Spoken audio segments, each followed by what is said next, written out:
Hello, this is Raziel Cohen with ndftraining.com, and today we're going to be speaking about the Holosun 3X Magnifier.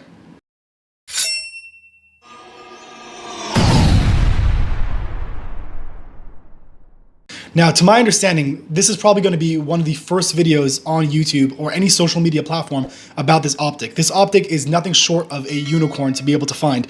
It's been spoken about for a long time. There were talks about when it was going to be released, when it would be publicly available, but I was not able to find them anywhere. And this is the first one that I've seen anywhere available. This got to me by opticsforce.com. They were able to send it out to me and they said, "We haven't seen any videos on it, make a video on it." I said, "For sure." So this is the first, again, video I've seen on this optic specifically. And it was going to be a huge talk on what was available on the market, but I can't find it anywhere. So this is still a very unique optic that's very, very new. And it's the first one I've seen that is on the market as of now. So what this is Holosun's version of the 3X micro magnifiers that are now becoming obviously more popular on the market. So I believe Trigon has one, Vortex has one, Holosun now has one, and I'm sure there's other kind of off-brand companies that are making their own versions of a micro 3X magnifier. Now, we're going to use this as a comparison also to the Vortex 3X magnifier because I know that's something that is very popular and is very readily available, and I'm sure there's a lot of questions of the comparison between the two. But before we get into that, let's go over just the basic specs of this optic. So again, this is the Holosun 3X Micro. It has 3X magnification, obviously. The field of view is 33.3 feet at 100 yards. The glass is kind of interesting to me because when I was looking through the glass, again, in comparison to the Vortex, which we're going to bring up, it seems like there's a little bit of a bluish hue that when you're looking through the optic. So it's not as clear as I feel like it's able to be, but still pretty good glass, pretty clear, very easy to see the reticle, and overall not that bad. Then there's, it's obviously waterproof, it is fog proof and shock proof. That's something I'm going to be testing more of now that we're in the winter. So when you're firing a very hot gun, or if you're going from a warm car to a cold environment outside of the car, to see what that looks like with the optic and if it fogs up. It has a titanium housing. The other kind of minor thing I noticed is that this is the Holosun Ames, which I made a video about that you could check out. It's interesting because this looks like it has kind of like a rubber coating on it that doesn't really match the color of the other available optics. So if you have a Holosun like 515 or something along those lines, it doesn't look the same in regards to like pattern. So that just might be something if you're looking for aesthetics to be able to point out. But yeah, it looks like it has this kind of like rubberish coating, not the same as the conventional optic looks, which doesn't really bother me because since it's like a kind of a larger optic and it has more surface area, I feel like that's going to be more scratch resistant than the other optics, which probably could scratch pretty easily. So this probably protects it a little bit more. It has options for absolute co-witness and lower 1/3 co-witness. It came with a riser in the box that you're able to attach with obviously screws that came with it, as well as also an option that the screws came with Loctite already put onto the screws, which is something I appreciate. I like when it comes like that, and it was very easy to install. In regards to actually being able to use it, this is a pretty tight system. Now, when you're using it just as a standalone thing, when you remove it from the optic and you're just wiggling it, it's very hard to take it in and out of view. However, when you're actually using it in practical use, it's pretty close to the Vortex 3X Micro. So when you're knocking it forward and back, it's all tension fit. So it's not like there's a locking mechanism like the older Vortex 3X Micro optics. So just with a little bit of tension, you can push it back and forth and it works very smoothly.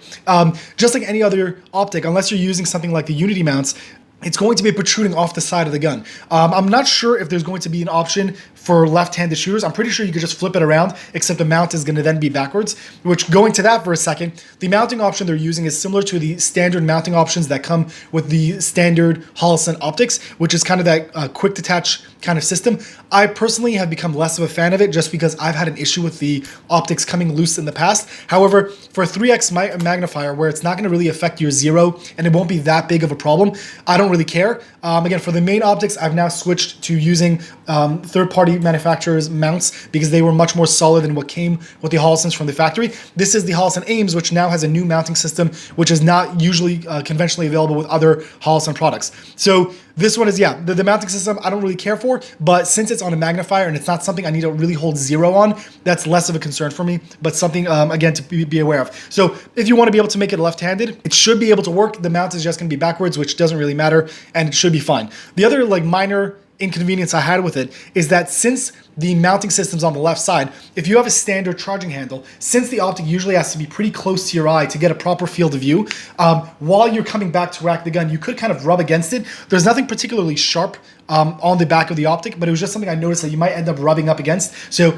if you have a larger charging handle, that might be a little bit better to use than kind of the standard mil-spec charging handle. But that's kind of something I'd prefer either would have been on the other side or maybe have been made more slimline so that you don't rub against it as you're running to rack the gun. But yeah, this is kind of just a general overview. I'm going to probably make another video of this on the future just to see where things are holding with it. It does also have a rear focal plane adjuster where it was actually worked very, very nicely and had a very large amount of adjustment for your eye. So that might be something worth adjusting as well. Going back a little bit to what I said before, when I say zeroing the optic, it doesn't mean that when you zero this, it changes the zero of your firearm. You just want to be able to get it zeroed where the optic is, the reticle is going to be centered in your eye when you're looking through it. So when it comes from the factory, it might not be perfectly in line. So you just need to adjust where that optic is holding in the when you're looking through it, and that should be pretty much fine. So again, this is kind of just an overview. If you have specific questions or something you're curious about in regards to being able to look at it, let me know. We're now going to check out the Vortex 3X Micro and see how they compare against each other. So this is the Vortex 3X Micro Magnifier. Now, when I got this one in my hands, there's a couple of things that I noticed about this optic that's different from this optic, but all in all, they're pretty similar. They're very, very similar. The only minor details that you might notice up front is that the 3X Micro is slightly shorter, ever so slightly shorter. However, this is also slightly thicker. Now, going along with the same kind of annoyance I have with this optic, the Holosun, is that this has a much larger quick detach mount. So this is the same thing that if you have a ambidextrous charging handle that's a little bit larger, it shouldn't be too big of an issue, but I'd rather not have my hand racking against something that's quite that large. It is a quick detach system, which is nice, which means if you're not someone that's going to be using it very often, you can just kind of remove it and then put it on whenever you want. You can have it in your pack and it won't be that big of a deal. So if you want to really reduce the weight of your platform, so you could usually have a red dot. If you want 3X magnification, you just throw it on, have it pre-zeroed to your sprints, and there's not that much difference. The only thing, again, that I've mentioned that I think is worth mentioning is the clarity of the Vortex 3X Micro seems a little bit nicer to me than the Holosun 3X Micro. And also I like the fact that the coating, if you're looking for aesthetics, matches most common optics out there, as opposed to this kind of rubberized coating, which I'm sure has value to scratch resistance. Just aesthetically, I would prefer to have kind of a uniform look for the rifle. Other than that, these are pretty much very, very, very similar. I'm going to try to throw up some specs onto the screen so you guys can see the difference in height and size and difference. But overall, very, very similar in size. Is Holosun specifically bringing something to the market that's revolutionary? Not really, because unfortunately, it seems like they came pretty late to the market in regards to what's available. I'm curious to see what's going to be the actual cost coming down to market that will be available for this optic. In general, I would say to stick to either the Vortex or Holosun or Trijicon offerings as opposed to going to a third-party, non-trustable, non-reliable option that's available. Again, since this is still very new, I'm going to do a lot more testing on this to see how much I prefer this over this and what you can really gain out of either. But yeah, since it's still very new, I wanted to make just an intro video to it. Again, if you have any questions, feel free to leave them below so I'll be able to get an idea of what people are interested in knowing about this optic versus this optic or whatever else is available on the market. And I'll try to make a video following up to see where things are holding. This is Raziel Cohen with ndftraining.com. Thank you for watching.